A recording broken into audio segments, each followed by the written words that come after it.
আমি বললাম এমন একটা কোনো দৃষ্টান্ত স্থাপন হয়নি যে দৃষ্টান্ত আমরা নিয়ে গর্ব করব।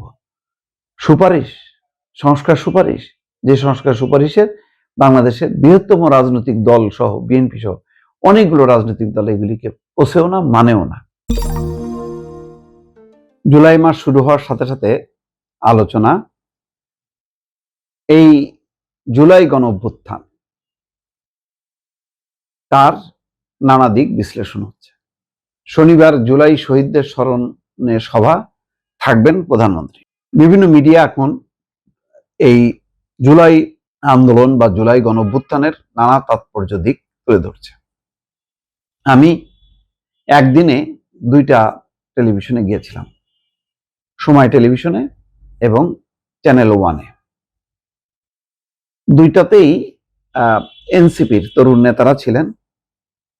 তো সেখানে আলোচনার যখন আমার দিকে অ্যাঙ্কর মানে মাইকটা থ্রো করেন এবং বলতে বলেন যে কি দাঁড়ালো, তখন আমি আসলে সত্যি কথা বলতে কি বিভ্রান্ত হয়ে যাই। এটা না বলতে পারি সফল, না বলতে পারি ব্যর্থ। এখানে সফলতাও আছে, ব্যর্থতাও আছে। তো আমি উদাহরণ দেই যে জুলাই গণঅভ্যুত্থানের পর সবচেয়ে বড় একটা অর্জন হচ্ছে জাতীয় সংসদ, এবং এরকম একটি সংসদ আমরা চেয়েছিলাম যে সংসদ নিরপেক্ষ নির্বাচন, সুষ্ঠু নির্বাচনের মধ্য দিয়ে একটা ভালো সংসদ হবে। কারণ গণতন্ত্রের সাথে জাতীয় সংসদ একটা সম্পর্ক আছে, গণতন্ত্রের সঙ্গে নির্বাচনের একটা সম্পর্ক আছে, যেখানে বিগত দিনে নির্বাচনের সাথে, গণতন্ত্রের সাথে নির্বাচনেরও সম্পর্ক ছিল না, জাতীয় সংসদেরও সম্পর্ক ছিল না। আজব নির্বাচন হতো এবং আজব পার্লামেন্ট হতো, যার প্রতি মানুষের কোনো সমর্থন ছিল না। একেবারেই ফেব্রিকেটেড ওয়েতে সেই পার্লামেন্ট বা সংসদ হতো। যেমন দক্ষিণ কোরিয়ার এইরকম স্বৈরশাসনের পরও সেখানে কিন্তু নির্বাচন হয়। সেটাকে এখন নির্বাচন বলা হবে কিনা সেটা গণতন্ত্রের বিশেষজ্ঞরা বলতে পারবেন, বিশ্লেষকরা বলতে পারবেন। সেটা একটা তামাশা আমার দৃষ্টিতে। তো আগে শেখ হাসিনার আমলে সেই তামাশাটাই হয়েছে। সেই তামাশার একটা অন্ধকার যুগ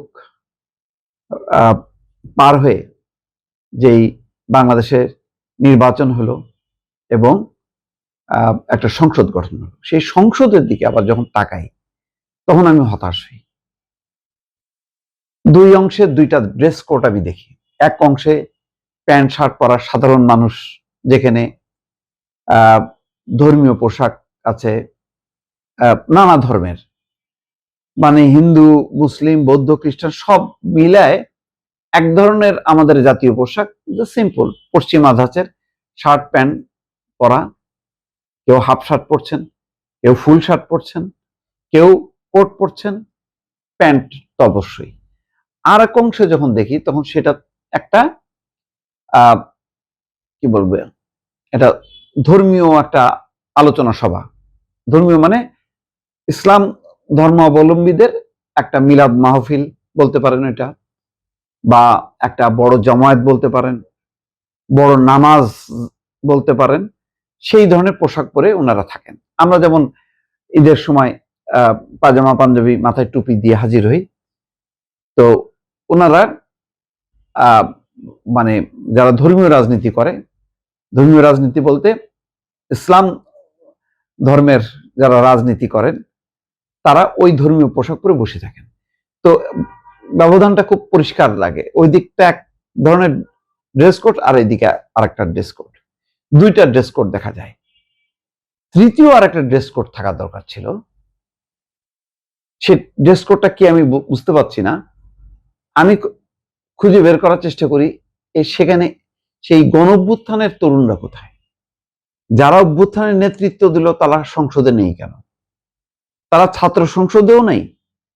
ছাত্র সংসদ বুঝলাম, শিবির খুব অ্যাক্টিভ, বড় সংগঠন, তারা ছদ্মবেশে ভেতরে ছিল, কেউ সাধারণ বেশে, কেউ ছাত্রলীগ বেশে, কেউ মানে শিবির বেশে না, বা এনসিপি বেশে না বা বিএনপি বেশে না।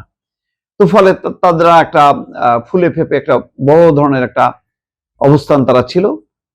সুযোগ মতো তারা প্রকাশ্যে যখন আসলো তখন তার সামনে আর কেউ দাঁড়াতে পারলো না। সেই বাস্তবতা বাদ দিলাম, কিন্তু সাধারণ মানুষের অংশগ্রহণে যে গণঅভ্যুত্থান হলো, সেই গণঅভ্যুত্থানে 1 নম্বর দল হয়ে আসলো বিএনপি, 2 নম্বরে চলে আসলো জামাত, আর অনেক পরে এনসিপি। এটা হইল তাদের মানে যখন নাকি বাম পাশের গ্যালারির মধ্যে যখন নাকি তারা বসে, তাদের অধিবেশন কক্ষের যে গ্যালারি, সেখানে দেখা যায় যে পায়জামা পাঞ্জাবি টুপি তার ফাঁকে ফাঁকে ফোটা ফোটা ছিঁড়া ছিঁড়া কিছু তরুণ থাকে। সেখানে সেই তরুণদেরও আবার একটা অংশ পায়জামা পাঞ্জাবি পরে, টুপি হয়তো কেউ কেউ পরে, কেউ কেউ পরে না, খেয়ালই করা যায় না। মানে আলাদা যে একটা অস্তিত্ব আছে সেই অস্তিত্বটা নেই। এখানেই হচ্ছে জুলাই আন্দোলনের ব্যর্থতা। কারণ যেই জুলাই গণঅভ্যুত্থানের পর তারা যদি নতুন রাজনৈতিক দল গঠন না করে, তারা যদি ছাত্রদের একটা কল্যাণমূলক একটা সংগঠন হিসাবে এক্সিস্ট করত, নির্বাচন না করে, তাহলে ভালো ছিল। এইরকম নির্বাচন করে তাও আবার জামাতের সাথে নিয়ে, জামাতের ধরেন বিরোধী দলের চিফ হুইপ হবে বিরোধী দলের কোনো নেতা, সেই বিরোধী দল হচ্ছে জামাতের কেউ না, সেই চিফ হুইপের পদটা নিল নাহিদ ইসলাম। তারপরে জামাতের একটা কোটায় হলো এনসিপির একজন নারী, তিনি হলেন এমপি। তার মানে এমন ভাবে তাদের ভেতরে ঢুকে বসে থাকলো যে আলাদা আর কোনো অস্তিত্ব নেই। কিন্তু আগে এক সময় দেখেন বিএনপি, আওয়ামী লীগ এবং জাতীয় পার্টি একটা প্রত্যেকেরই দিকে তাকালে বোঝা যায় যে এই সাইডটা, এই অংশটা হলো জাতীয় পার্টি, এই অংশটা আওয়ামী লীগ, আর এই অংশটা বিএনপি, বা বিএনপির মধ্যে হয়তো জামাতের কিছু টুকরো টুকরো থাকতো, সেগুলি আর চোখে পড়তো না। এখন অবস্থাটা হয়েছে তাই, সেই জামাতের মধ্যে টুকরো টুকরো এনসিপি, যারা বলছে বা বাস্তবতাও তাই যে তাদের নেতৃত্বে জুলাই অভ্যুত্থান হইল, তারা দল করলো, তারা ক্ষমতায় যেতে পারলো না, আর এর চেয়ে কম মানে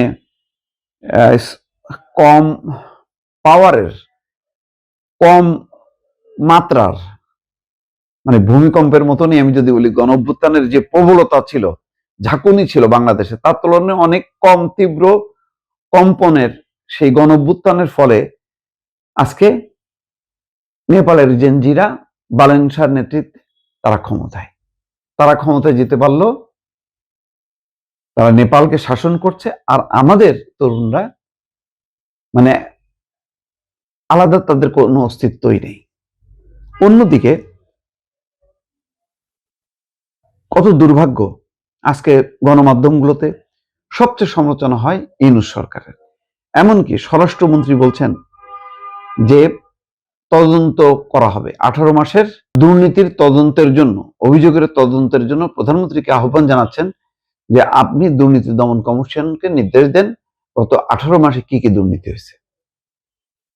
এই সরকার, গণঅভ্যুত্থানের সরকারের বিরুদ্ধে দুর্নীতির অভিযোগ, কি ভয়ঙ্কর অপবাদ! কল্পনা করেন যে সরকারের প্রতিদিন বলতে গেলে গণমাধ্যমের আলোচনায় তুলে ধরা করা হচ্ছে। তাহলে ইউনূস সরকারের কোনো খ্যাতি নেই।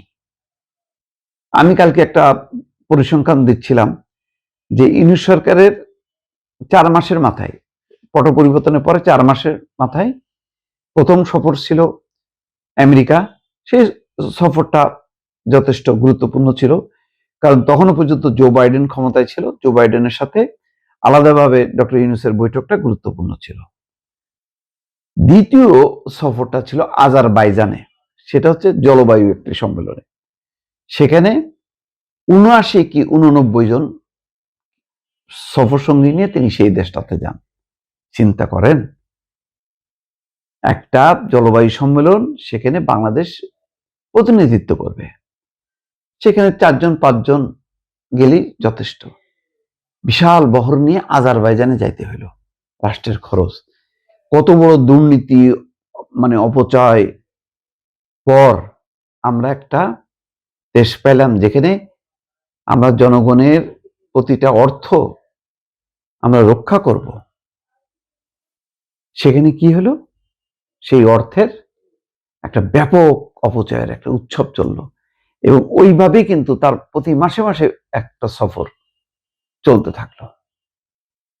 কোথায় চেতনা, কোথায় গণঅভ্যুত্থানের চেতনা, কোথায় অন্তর্বর্তী সরকারের মহান দৃষ্টান্ত স্থাপনের একটা, আমি বললাম এমন একটা কোনো দৃষ্টান্ত স্থাপন হয়নি যে দৃষ্টান্ত আমরা নিয়ে গর্ব করব। সুপারিশ, সংস্কার সুপারিশ, যে সংস্কার সুপারিশের বাংলাদেশের বৃহত্তম রাজনৈতিক দল সহ বিএনপি সহ অনেকগুলো রাজনৈতিক দল এগুলিকে পোষেও না, মানেও না। বিচার বিচার চলছে, চলমান। অথচ বলা হলো কি, আগে বিচার, আগে সংস্কার, তারপরে নির্বাচন। মানে নির্বাচন যত পিছায় যাক, আইন শৃঙ্খলা পরিস্থিতি যত অবনতি ঘটুক, কোনো কিছু আসা যায় না। ওই যে সালাউদ্দিন আহমেদ বলছেন না, যমুনার অন্তরে আর যমুনার কিনারে দুইটা রাজনৈতিক দল ছিল। সবচেয়ে সর্বনাশটা ঘটে গেল এই এই প্রলম্বিত ইউনূসের প্রলম্বিত শাসনে। সবচেয়ে লাভবান হলো জামাত, সবচেয়ে ক্ষতিগ্রস্ত হলো এনসিপি, আর তারপরের অবস্থানে বিএনপি। বিএনপি নির্বাচনে জিতলেও বিএনপিকে যথেষ্ট পরিমাণ কাঠখড় পোহাইতে হয়েছে। অথচ জামাত তার প্রতিদ্বন্দ্বী হবার কথা না, সে আওয়ামী লীগের মতন শক্তিশালী দলকে মোকাবেলা করে নির্বাচনে যেতে, সেখানে জামাতের বিরুদ্ধে তাকে লড়তে যে তার মানে বারবার ঢোক গিলতে হয়েছে। আর এনসিপি দিন যত যেতে থাকলো তার ইমেজ নষ্ট হতে থাকলো, এবং শেষ পর্যন্ত সে আর নিজের পায়ে দাঁড়ায় নির্বাচন করবে সেই সক্ষমতা হারালো। পরে কি কি হলো, ওই যে জামাতের কোলে যে তার নির্বাচন করতে হলো। অথচ তাদের যে ইমেজটা ছিল, যদি 3 মাস বা 6 মাসের মধ্যে যদি নির্বাচনটা তারা বিএনপির মতো, যে বিএনপি যেভাবে চেয়েছিল সেইটাতে যদি তারা সেই নির্বাচনটা চাইতো, সুশীল আকারকে যেমন 6 মাসের মধ্যে নির্বাচন দিয়ে ফেলছে, ইউনূস সরকারের কাছ থেকে যদি 6 মাসের মধ্যে নির্বাচনটা হইতো, আজকে এনসিপির অবস্থান হইতো, ক্ষমতায় যেতে না পারলেও তাদের অবস্থান থাকতো সেকেন্ড পজিশনে। সেই জায়গায় তারা কোথায় চলে যে আজকে জামাতের কোলে আশ্রয় নিতে হয়েছে। এইগুলো হচ্ছে নেগেটিভ দিক। আর সবচেয়ে পজিটিভ দিক হলো শেখ হাসিনার দুঃশাসন থেকে জাতি মুক্তি পেয়েছে। এখন আর গুম খুন ভয়ের সংস্কৃতি নেই, একটু নিরাপদে চলাচল করা যাচ্ছে। কিন্তু আইন শৃঙ্খলা পরিস্থিতির কারণে সাধারণ মানুষ অতিষ্ঠ, অর্থনৈতিক দুরবস্থা এখনো কাটেনি। তবে যেহেতু রাজনৈতিক সরকার, আশা করা যায় এই দুঃসময়ের অবসান ঘটবে।